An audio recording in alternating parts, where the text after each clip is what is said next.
আসসালামু আলাইকুম। প্রিয় শিক্ষার্থী বন্ধুরা, আমরা আজকে আলোচনা করব নবম দশম শ্রেণীর জেনারেল ম্যাথ, নবম অধ্যায় ত্রিকোণমিতিক অনুপাত, অনুশীলনী 9.2 এর 14 নম্বর অঙ্কের সমাধান সম্পর্কে। চলুন শুরু করা যাক।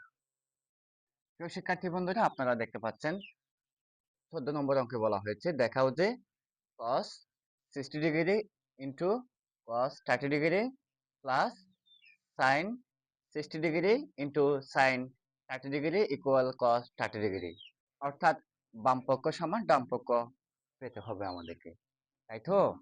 আসুন আমরা প্রথমে লেফট সাইড লিখে ফেলি। তো শিক্ষার্থী বন্ধুরা, এল এস মানে হচ্ছে লেফট সাইড। লেফট সাইড কি লেখা আছে দেখেন তো, এই যে সমান চিহ্নে বাম পাশে যে অংশটা আছে সেটাই আমরা লিখে ফেলবো। এখন আসুন, cos 60 degree into cos 30 degree plus sin 60 degree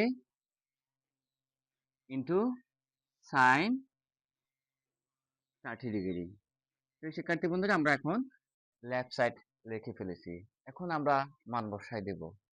আসুন, তো শিক্ষার্থী বন্ধুরা, এখন যে আমরা লিখব cos 60 ডিগ্রির মান হচ্ছে 1/2 ইন্টু আছে ইন্টু দিয়ে লিখে ফেলি। লিখলাম cos 30 ডিগ্রির মান কত বলুন তো? cos 30 ডিগ্রির মান হচ্ছে √3/2। হ্যাঁ, প্লাস আছে, প্লাসটা লিখে ফেলেন। এই প্লাস লিখলাম। sin 60 ডিগ্রির মানও √3/2 ইন্টু আছে ইন্টু লিখে ফেলি। এই যে লিখে ফেললাম।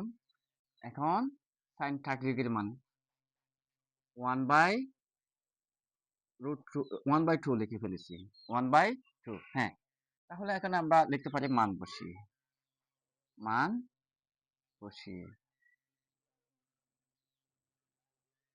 তো শিক্ষার্থী বন্ধুরা, আপনাদের সুবিধার্থে আমরা মানগুলা সাইড নোট লিখতে পারি। দেখেন, এখানে যেহেতু cos 60 ডিগ্রি সমান 1/2, এরপর হচ্ছে দেখেন কি আছে, cos 30 ডিগ্রি। এই যে cos 30 ডিগ্রি সমান হচ্ছে √3/2। একইভাবে sin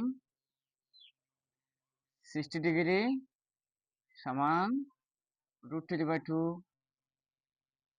এবং sin 30 ডিগ্রির মান sin 30 ডিগ্রির মান হচ্ছে কত? 1/2। এই যে আপনাদের সুবিধার জন্য আমি সাইড নোটটাই লিখে ফেলেছি। আপনারাও খাতায় তুলে নিতে পারেন। প্রিয় শিক্ষার্থী বন্ধুরা, আমরা এখন এই অংশটাকে উপরে উপরে গুণ করব এবং নিচে নিচে গুণ করব। চলুন আমরা অঙ্কটা করে ফেলি। দেখেন, 1 কে √3 দিয়ে গুণ করলে √3, হ্যাঁ, 2 কে 2 দিয়ে গুণ করলে হয় 4, প্লাস আছে মাঝখানে প্লাসটা দিলাম।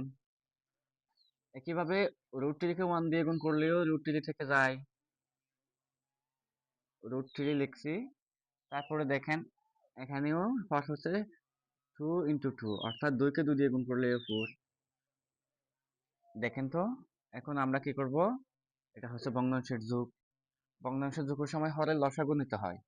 তাহলে হরের লসাগু কত হবে বলুন তো? 4, অর্থাৎ 4 এবং 4 এর লসাগু তো হচ্ছে 4, তাই তো? এই আমরা লসাগু লিখে ফেলেছি। লসাগুকে হর দিয়ে ভাগ করব। অর্থাৎ 4 কে 4 দিয়ে ভাগ করেন। 4 কে 4 দিয়ে ভাগ করলে হয় 1, 1 কে √3 দিয়ে গুণ করলে √3 হয়ে যায়। মাঝখানে প্লাস আছে, প্লাস দিলাম। একইভাবে এটা দিয়ে লসাগু ভাগ করেন। 4 কে 4 দিয়ে ভাগ করলে 1, 1 কে √3 দিয়ে গুণ করলে √3 থেকে যায়। দেখেন তো এখন এখানে একটা √3, এখানে একটা √3, অর্থাৎ যোগ করলে কয়টা √3 হয় বলেন তো? 2টা √3 হয়, 2 √3। হ্যাঁ, 2 √3 আমরা লিখে ফেলছি। নিচে 4 ছিল লসাগু, তাই না? এই 4 এটা লিখে ফেলেন। সমান, এখন 2 কে 2 দিয়ে কাটলে 1, 4 কে 2 দিয়ে কাটলে হয় 2। অর্থাৎ উপরে আছে রুট 3 কে 1 দিয়ে গুণ করলে রুট 3 তে থেকে যায়, আপনারা তো জানেন। রুট 3 উপরে, নিচে হচ্ছে 2, এর নিচে 2 এটা আছে, দেখছেন? এখন আমরা পেয়েছি লেফট সাইডের মান পেয়েছি কত বলুন তো? রুট 3/2।